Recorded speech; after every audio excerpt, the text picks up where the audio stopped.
अस्सलाम वालेकुम दोस्तों आज हम डिस्कस करेंगे एक प्रॉब्लम जिसको प्रोस्टेटाइटिस कहते हैं। दोस्तों प्रोस्टेटाइटिस में कुछ सिम्टम्स तो पेशाब की होती हैं, जैसे जब बंदा पेशाब करता है तो पेशाब की रुकावट महसूस होती है, पेशाब करते करते पेशाब रुक जाता है या पेशाब करते ज़ोर लगाना पड़ता है। और इसके अलावा कुछ लोगों में पेशाब करते हुए जलन महसूस होती है या पेशाब जब कर लेते हैं एंड पे जलन महसूस होती है। इसके अलावा एक और मसला भी होता है कि उन पेशेंट्स में जो टेस्टिस हैं और जो पखाने वाला रास्ता है उसके दरमियान जो जगह है जिसको हम पेरिनियम कहते हैं, वहाँ पे एक पेन फील होती है। वो भी पेल्विक पेन होती है जो प्रोस्टेट की इन्फेक्शन या इन्फ्लेमेशन की वजह से ही होती है।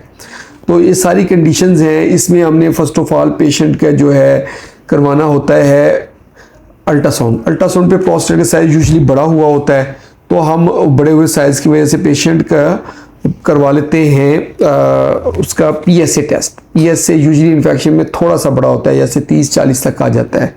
तो कुछ लोग PSA ज़्यादा दे के डर जाते हैं कि प्रोस्टेट स्पेसिफिक एंटीजन, यानी कि वो नेट पे सर्च करते हैं कि ये तो कैंसर हो गया है।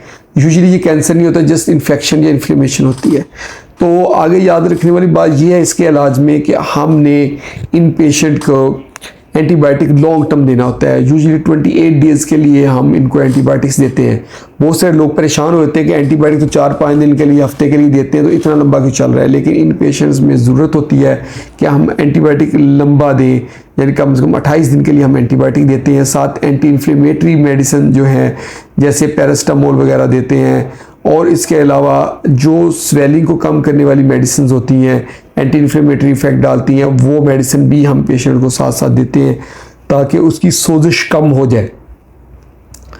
दोस्तों ये था प्रोस्टेटाइटिस और उसके सिम्टम्स और उसका इलाज। होप आप लोगों को वीडियो पसंद आई होगी। अगर वीडियो पसंद आई तो उसको लाइक कर दें, उसको शेयर करें अपने दोस्तों के साथ, और हमारे चैनल को जल्दी से सब्सक्राइब कर दें ताकि आपको सेहत से रिलेटेड अच्छी वीडियोज़ मिलती रहें।